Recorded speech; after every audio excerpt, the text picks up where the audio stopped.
Hello and welcome to Follycast, a book club podcast looking at the Rivers of London series. And in this episode, we're discussing Lies Sleeping, the 7th novel in the series. I'm Margaret in Sutton, and joining me are... Richard in Fulham. Jennie in Bath. And Jan in Worcester. And here we are, having reached the explosive climax of the first major plot arc in the novels, that of the Faceless Man and Mr. Punch. So we'll be looking at this book, but also perhaps looking back over the first 7 novels and examining how well they fit together as an ongoing story. We have been reminding listeners that whilst Richard and I are rereading the series, Jan and Jennie are first-time readers. However, we now reach an interesting point of convergence, as at the first time of recording, only Richard amongst us has read the next book, False Value, and that effectively marks the beginning of a new series for us. So normal rules about spoilers don't really apply here. For once, we're all in the same place, if we forget about the graphic novels and short stories and novellas, of course.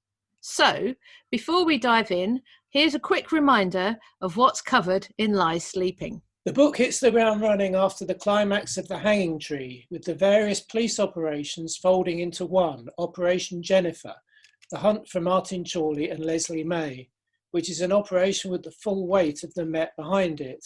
As a result, the Folly is now the operations hub, giving Molly dozens of people to cater to, and Peter is now officially a detective. The main plot thread concerns Martin Chorley's cunning plan, which initially seems to involve a bell in St Paul's Cathedral, but eventually transpires to involve St Paul's Covent Garden, the actors' church that featured heavily in the first book in the series. Leslie's motivation is revealed to be not just a new face, but revenge on the evil spirit that took her old one, Mr. Punch, who is also given a backstory and stretching back to Roman London. Along the way, Peter and Nightingale track down and co-opt a group of goat-sacrificing wannabe practitioners led by Patrick Gale. Peter is involved in an exciting bike and car chase through London as magic is hurled around, and the closest the series will get to a Marvel superhero-style standoff. Peter is captured but emerges with a new friend for Molly in the form of Foxglove, and also a new appreciation of Tolkien's The Silmarillion. Gilead is developing her skills as a magical sword fighter. Abigail is now an active part of the Folly team and has a cheese puff-based Fox spy network. Stephanopoulos is shot but is recovering, but poor Detective Carey has just had enough of all things magical. Finally, Nightingale travels to Glastonbury at entirely the wrong time, leaving Peter in a final showdown with Mr. Punch and Martin Chorley in Roman London, and then Chorley and Leslie outside the actors' church in Covent Garden. Leslie takes matters into her own hands and does what Peter will not, killing Chorley and disappearing into the night, leaving Peter to face the consequences. In this case, suspension from the force. However, we end on good news. Beverly and Peter are expecting a rivulet.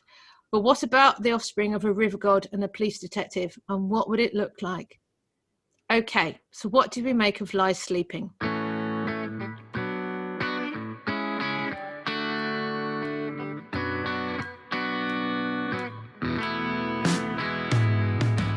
Well, I thought it was a real action-packed sort of roller coaster, really. I could barely keep in my head all that was going on. There was so much in terms of action and history and dashing all over the place, and all these figures that we'd been introduced to in the previous books all seeming to come together into sort of this madness. It was very much plot and action rather than character driven, I felt, this one. I'd go along with that, although I think one of the interesting things is what's happened to the Folly since we were last. Yeah. That it's massively ramped up. You know, it's been turned into a proper office block. It's got vestigia training, which is superb. I want to do that. It's professionalized. It now has a proper call sign and function within the Met. It's a much more professional organisation than it was before. But that now leaves Nightingale's scope to be the real action man again. So he's not kind of managing this small crew of volunteers. That's all being handled elsewhere. He's the one who's actually diving into the action and sorting everybody out. And I think he's acquired even more magic skills than he had before. There just seems to be much more on his plate. But I thoroughly enjoyed it. As if Operation Jennifer, they'd finally said, okay, the Folly, all this is over to you now. And we'll be guided by, your knowledge and expertise in this. So all the Met and all those people that had been scoffing along the way have now accepted, we need this to be driven by the Folly. And much more professional outfit, as you say, and obviously then murmurings of the Folly can't really exist like this. There's too many people here. We've got to think about a restructure to the whole thing. So it definitely felt that the Folly was developing. And then I still felt that Nightingale was doing more, but still you didn't seem to get much more about him. You didn't feel finally we're going to get to know him really well. No. And he was very strategically off in Glastonbury when it really, really kicked off. And he was there for the bit under Smithfield, wasn't he? But the bit at the very, very end was just Peter and Leslie and Punch and Truly. So and right back where they started. Yes, exactly, at that church. So very, very circular. I mean, picking up on Jan's point, do you think we'll ever get to know Nightingale that well? And if we did, would that defeat the purpose of the character? That it's like the more you know about him, possibly the less interesting he would be? I see what you mean. He's still my favourite character in the whole series. And maybe that is partly because I don't know everything about him. I'm waiting to learn more.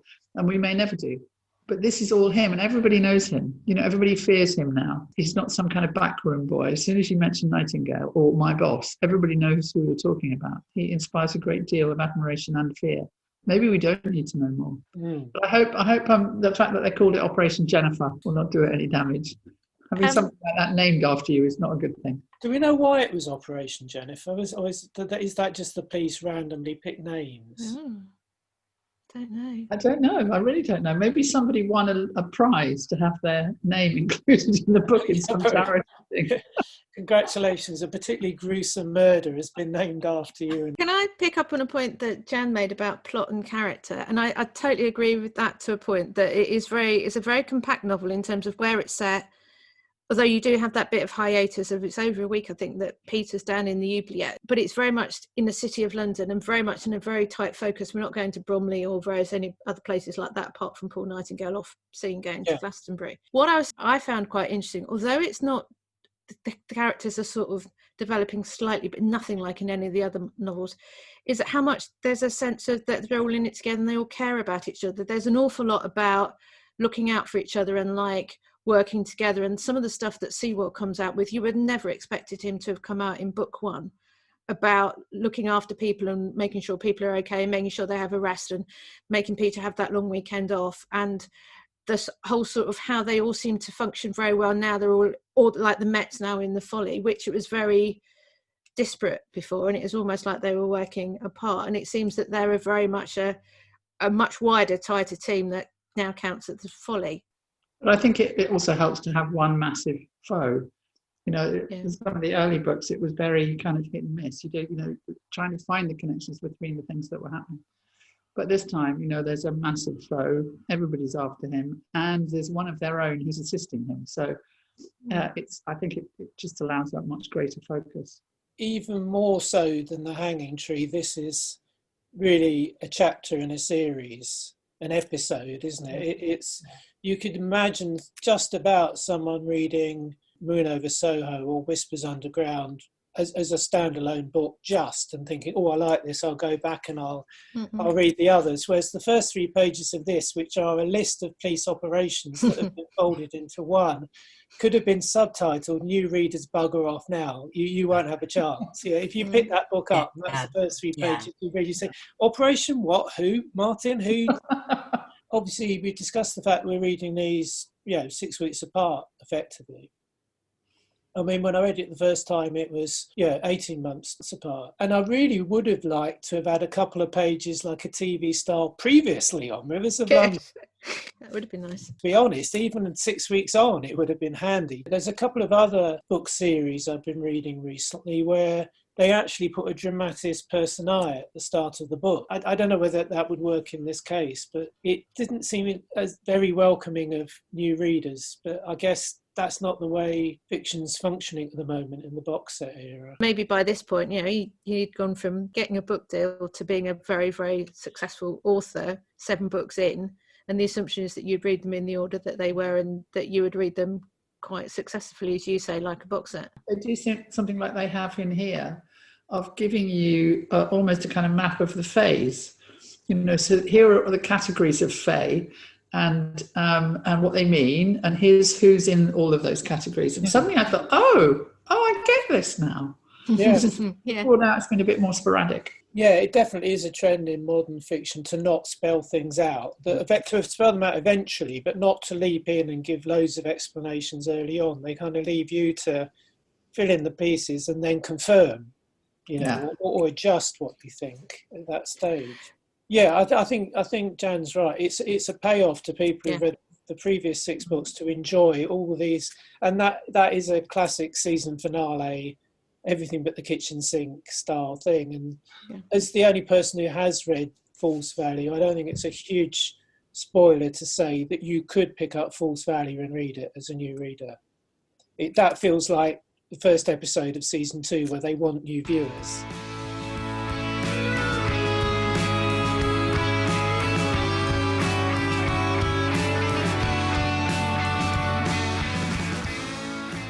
Obviously, as we discussed, the book's attempting to function on 2 levels. It's working as a novel in its own right and as a culmination of a series. But if it's okay with you guys, I'd like to start by looking at the main plot points and developments in Lie Sleeping before we go on to look at long-term character arcs like those for Leslie and Peter and so on.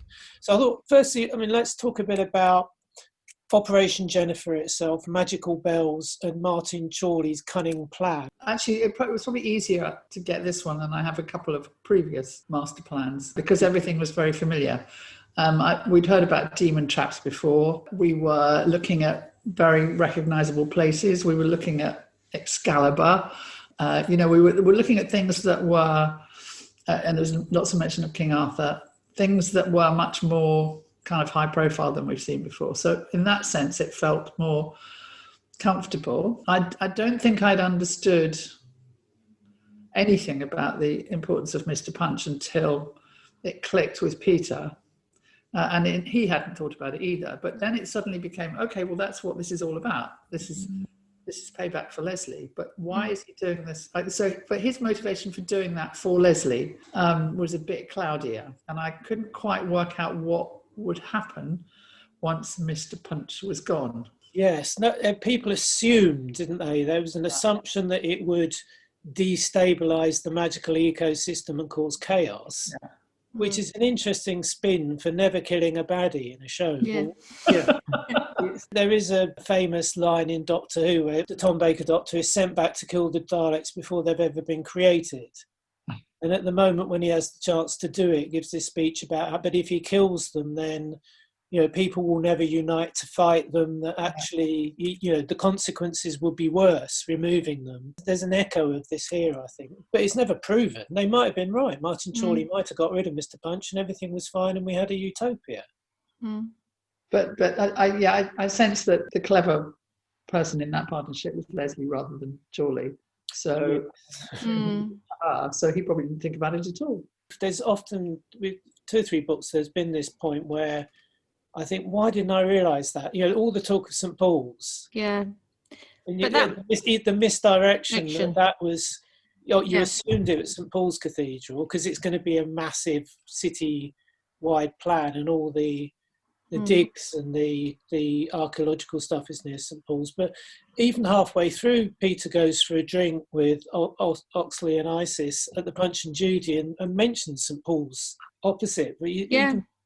But at first time, I didn't pick up on that. I didn't think, I wonder if it's that St. Paul's. But that was interesting in terms of Leslie did drop him a clue. The only time she drops him food into the oubliette, the receipt is for Covent Garden, even though subsequently, actually where they are is in Brixton. Do you think she did that deliberately then? Yep. Oh, okay. Yeah, I thought so too, but I didn't think it was specific enough. She was with him when it first happened, wasn't she, in Covent Garden? Yeah. That's the only time she ever dropped him food. Oh. It was the only time there was a receipt. He searched all the bags, there never was anything in them. Jan, what did you make of the whole plot thread of the plan? Well, I'm still a bit unclear, sort of Martin Chorley, really. His complete motivation and all this, the sort of idealism that he spouts to Peter about, Merlin and Arthur and Camelot, and it doesn't matter if they didn't exist, but we can, we can create. It definitely felt like almost some like cult, that almost anything justifies the means. But yeah, I'm still not sure about him. The whole theme of the Temple of Mithras and Bacchus and King Arthur and Merlin and the Enchanted Swords, which was going to be our next topic anyway, but Jan skillfully brought that up. That's so we can right. go right into that. Absolutely. Reading it the second time, because I knew it didn't matter, I didn't pay as much attention to it. You could take that whole bit out. I mean, as you say, it's trying to give a motivation to Martin Chorley. I guess it boils down to this Albion, this is going back to a mythical land. And Leslie was buying into it, wasn't she? Because she did at one point say, I'm doing this for you, Peter, but also your mother and everyone. It could be a Brexit metaphor, of course. Exactly. There was a bit of that with Leslie talking about them and us in London and elsewhere, because she's outside London, she's in Essex, isn't she? Yeah, again, that Brexit thing of London elites. And I mean, we've talked about there being obvious Doctor Who references scattered through the books. The whole Merlin thing is probably the closest Ben Aaronovitch has got to referencing work he actually did for Doctor Who, because his second story on the TV Doctor Who back in 89 was called Battlefield, which was all about Merlin and the court of King Arthur coming back to modern day England. And it transpires in the end that Merlin was the Doctor. At some point in the future, a future generation of the Doctor settles down with King Arthur and becomes a wizard and helps him out mythically. The strange thing is that the reason I say this is that there's a season 26 Blu-ray out at the moment with that episode on, which was newly done, and they shot a new interview with Ben Aaronovitch and Andrew Cartmel, who was his boss at the time, about that season. And Ben Aaronovitch said he really didn't like that episode. It wasn't something he was particularly proud of. So it's interesting that he's taken the Merlin theme, and a sword plays a huge role in that Doctor Who episode as well. I think he got the motivation right for it, so he's trying it again. Yeah, he could well be. He's assuming that only saddos like me would ever know that, there was an episode of Doctor Who. All our listeners. Only saddos like me would know that he actually wrote a Doctor Who spin-off novel called Genius Loci. No. I don't know what it was about, and it's out of print now, but it's an interesting title. We referenced it earlier, the scene in the oubliette. How did you feel about the positioning of that? And it's almost as almost like a mini short story within the book, I guess. Did you find the positioning of that surprising? Did it hold up the action, or did you enjoy it? Well, I understood that it was meant to hold up the action. It was meant to get him out of the way while the action was developing around. I really enjoyed it. I thought it was an opportunity to get to see him when he couldn't do anything, when the magic just wasn't working. So all he was doing was trying to find out why the magic wasn't working, and how Foxglove was managing to get out of the place. I thought he formed a very empathetic relationship with Foxglove, and he understood more of the background, more of the stuff that Nightingale had been keeping from him. I think he got to know more about that, which makes him a more rounded character. So I thought it worked really well. I thought it was also a sort of almost like a respite from the frantic nature of the events. And yeah, it did show that side of him that, even when they were he was looking for a way out and spotting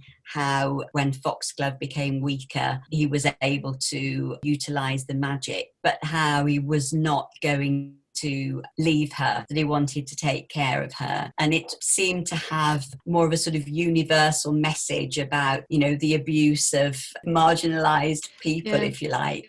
And I like then what happened later with Foxglove, that she'd almost was given a happy ending. I found it really touching, the whole sort of how he got to know her, how he encouraged her drawing, how he found out about the fact she was effectively sold off into slavery and how she was treated, and that sort of relationship that develops, I thought was really touching. Sad, terrible what actually happened to her as well, and just in terms of how she was treated. And I loved when you see her and Molly dancing. The first time round I wasn't too fussed about it, but the second time round I could see why it was useful. It's funny because I was talking to our mother, Margaret, and my mother about the podcast, and that I'd got to my favourite scene in the whole book, which was the chase through London with the van and the bicycle and all the magic powers. Yeah. And my mum said, oh no, the oubliettes scene's my favourite, which I found really strange because the first time I read it, I found it really irritating because I was like, we're nearly at the end. Why are they suddenly putting him in a hole?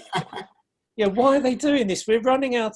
That's the trouble with reading on Kindle. We're running out of percent. There's not enough percent to just get him out of the hole.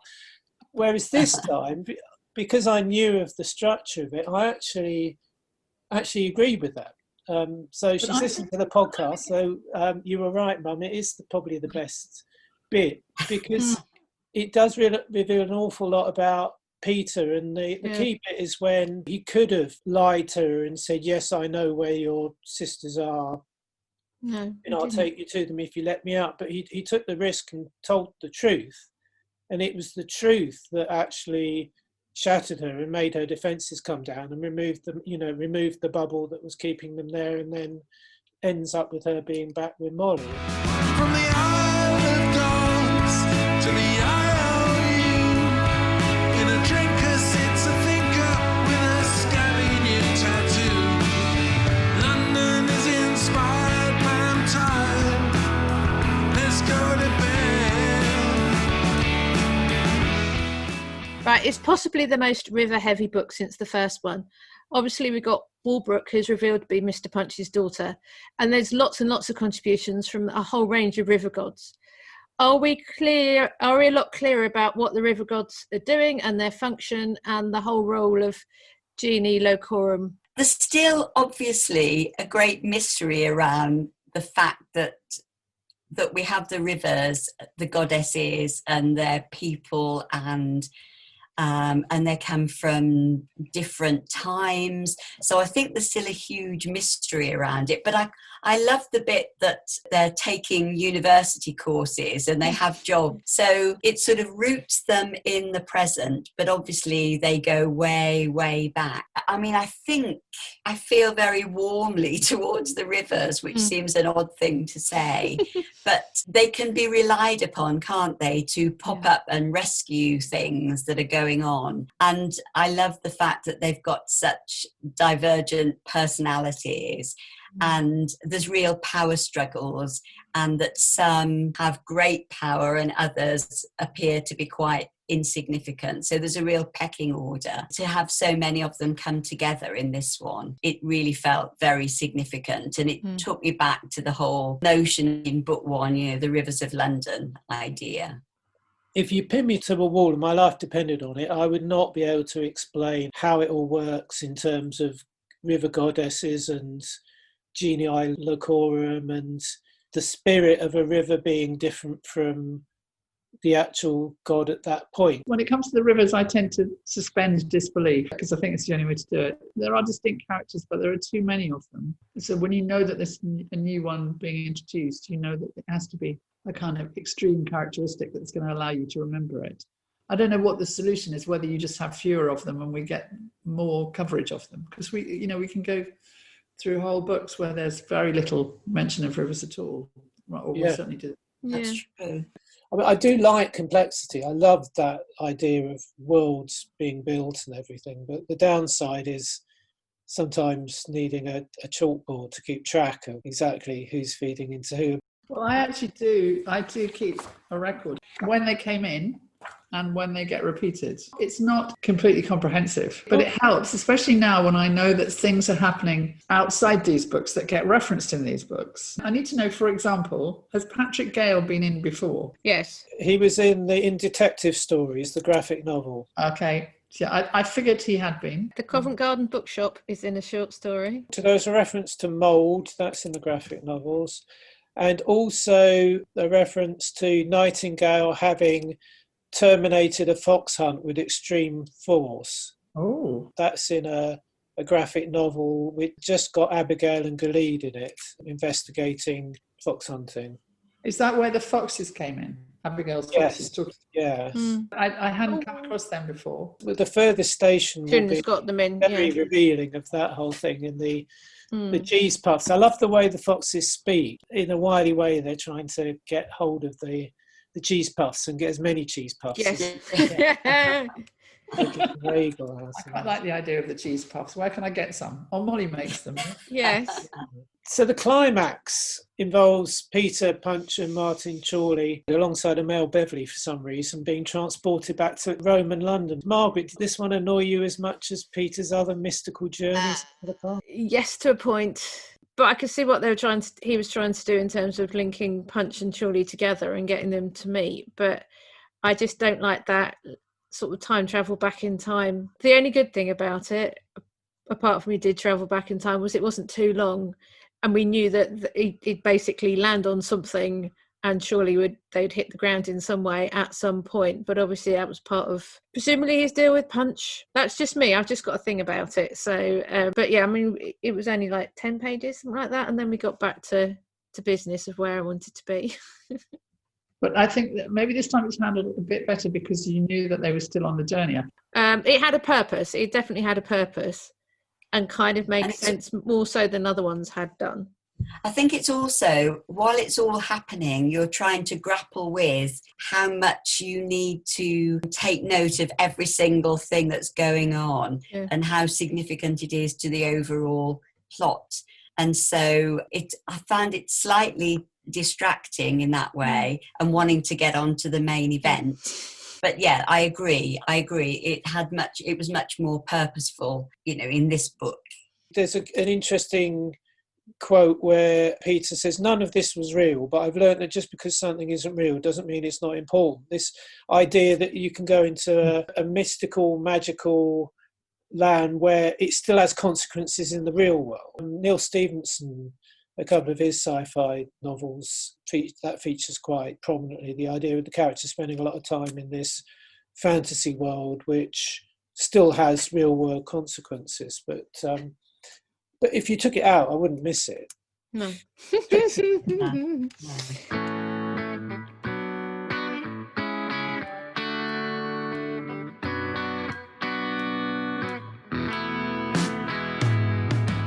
There are a number of arcs that intertwine across the first 7 books, and most prominently those regarding Leslie, the Faceless Man, Mr. Punch, plus the development of many other characters we've come to know, such as Beverley, Nightingale and Abigail.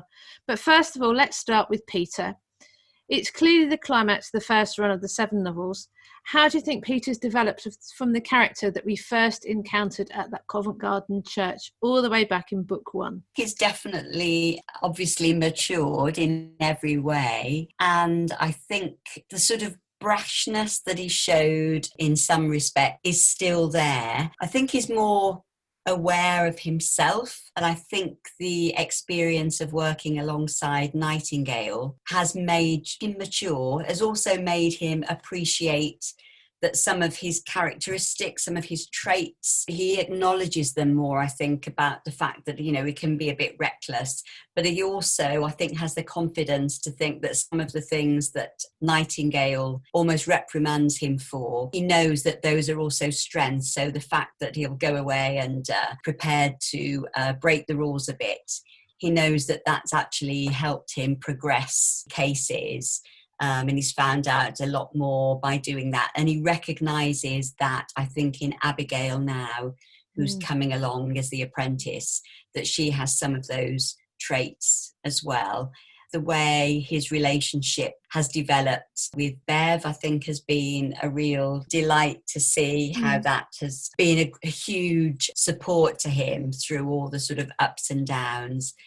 I think that we see with David Carey makes you realise what trauma Peter must be going through with all these events, because David Carey has said, this is not for me, I can't be dealing with this. So Peter's somehow managing to cope with all the pressures along the way. So I think we see the strength, inner strength that he has, as well as the sort of outward strength of coping with the everyday existence of the folly.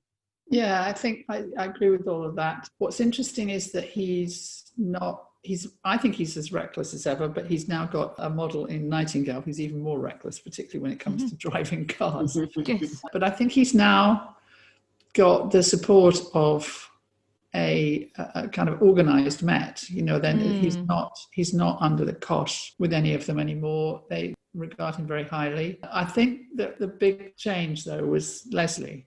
And Leslie, I think, is still very important to him. It was interesting that right at the end of this book, they are reminding each other of their background together. To a point where I actually thought for a split second, maybe he can turn her. But I think that made a huge difference to him. And the way he handled that is the way he's going forward now. He handled that by playing it by the book and, involving the police at every stage and not having private conversations with her. That must have been really hard. And he probably couldn't have done it if he didn't already have Beverly there and didn't already have Nightingale there. So I think he has matured a lot, but I suspect it would have been very different if Leslie had not turned. Yeah, I think he has developed a lot. I think Bev has been really important since about book 5 in terms of his development and his having that relationship running. And I do agree the way that all the characters are sort of developed around him, and he's gone from being a rookie, not even getting the job that he originally wanted to get, sort of falling into the folly because he talked to the ghost. He's actually developed until he gets suspended, of course. He's now at a point that he's quite recognised in the police. He's become a detective at the beginning of this novel, which he wasn't up until that point. So, yeah, and also the point that Richard mentioned at the beginning, that he wasn't going to kill Chorley, was he? He did as much as he possibly could to sort things out at the end, but also try and give Leslie an out, which she didn't take. I'd pick up on Jan's point about consequences. What I liked about the whole thing with Carey was that it showed that people can be, obviously it's silly. All fantasy is silly to a certain degree. The idea that people would live in this world and not have massive post-traumatic stress disorder, that's the way fantasy fiction works. But it is nice to be reminded that it's not for everyone, that some people do react in the way that probably you and I would react.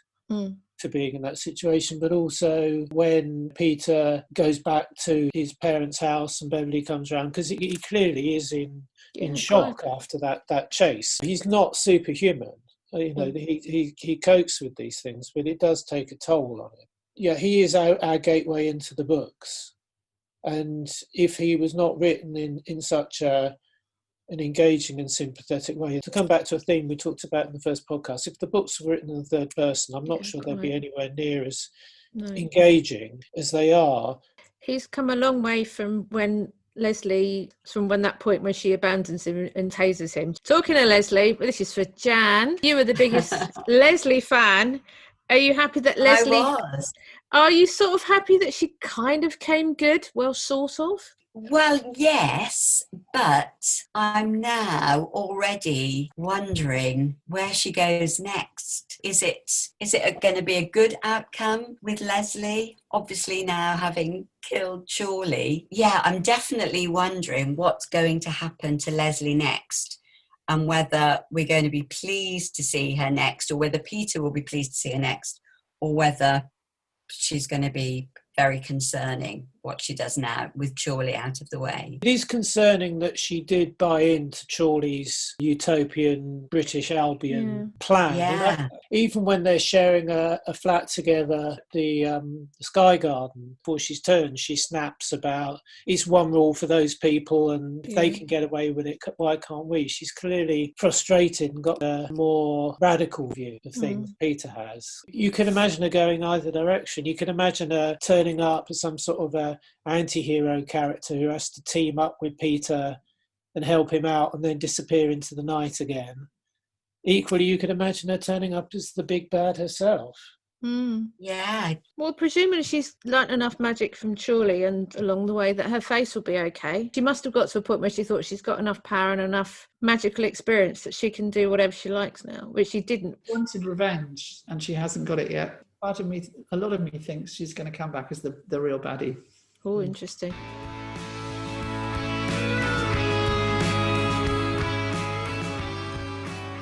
We know to what extent Ben Aaronovitch planned the whole thing in one go. So did he map out all 7 books Or did he do it book by book? If we ever manage to get him on the podcast, that would be Brilliant. a very good question. There may be all sorts Brilliant. of reviews he's done that we're not aware of. It also might depend on the book deal that he got. He might have got a book deal for the first 3 books. Yeah. And then because they were so successful, then it evolved into the next 7. Yeah. I don't know. Do you see what I mean? So it might be that the first 3, which are quite distinct and different, aren't they, in terms of their theme, then they start to get more interlinked. Fantasy fiction, you don't necessarily kill anybody off anyway. I can't believe that a magician of the quality of Chorley didn't have a solution, even if they took 3 DNA samples. What do you think? He made him into somebody else and put his face on somebody else because he's a faceless man. Yeah, and injected his DNA into whoever it was. So they're all assuming the faceless one is gone. But there's always been a faceless one. It's just a different one. It's an honorific. Well, there is technically someone out there now without a face. Leslie could. Oh, could be Leslie. Could be Leslie, couldn't it? Well, because Leslie can just change her face now, can't Yeah. she? So she's the many-faced one. I think we're in agreement that the book, to use a phrase we've used before, that the book does stick the landing. It ends in a satisfying way. And I normally don't like denouement. I am very much a fan of the idea that the journey is often more fun than the destination, and that the destination often disappoints. But I don't think this one does. There's a lot of different places that the books could go now. So I guess the final question to wrap up would be, where do we think the series is going to go from here, and where do you want it to go?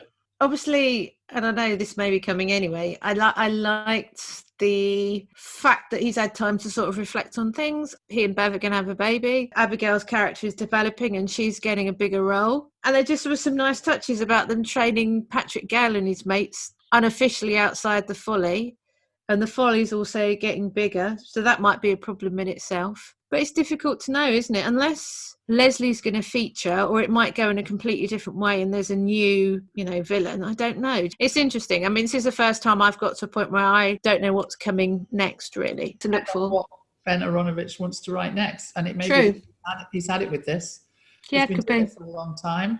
What am I going to do next? It could be the end of Rivers.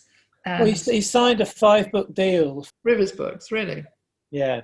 But then maybe Rivers, but not the police. Oh, yeah. I mean, in that universe, he's created a universe. You could imagine there's various things flying around. You could imagine a novel based around Lady Christina and her flying daughter. You could imagine Abigail. It's referenced that Abigail's got the pick of any university she wants to go to. So you could imagine her going off. She could go to the States, they say, and she could link up with Agent Reynolds.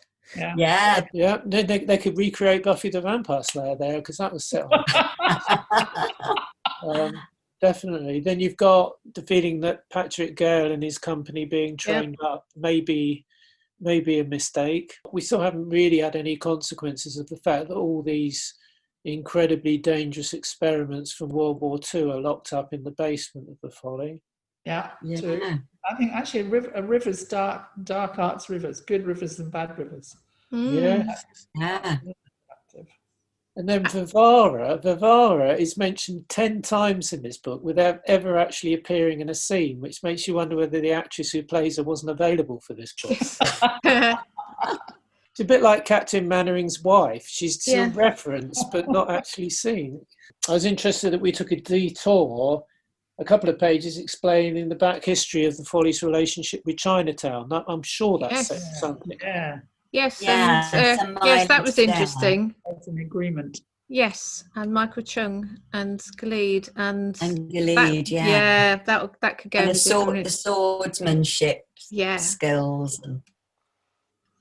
It has been a really interesting way to spend the time reading something that I probably wouldn't have picked up. Yeah. Beforehand. Yeah, no, I agree. I'm not used to reading something where you're entering into these sort of completely different, strange worlds with all this magic going on. That's not normally what I would read, and I've enjoyed it. And like Jennie said earlier, it's complete sort of suspension of disbelief. And I think because it's so well told and so well written, I think you can just, give yourself up to it and really enjoy the ride.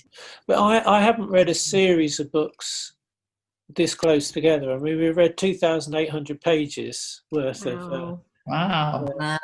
Ben Aaronovitch. I wonder I haven't had time to finish The Mirror and the Light. Maybe I can do that now.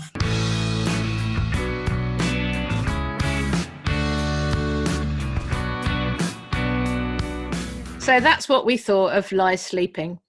We'll be back in February 2021, and for a change of pace, we'll be reviewing Tales from the Folly, the recently released book of short stories set in and around the first 7 books. If you've enjoyed the podcast, please send us feedback by email at follypodcast@gmail.com or leave a comment on our website, thefollycast.com.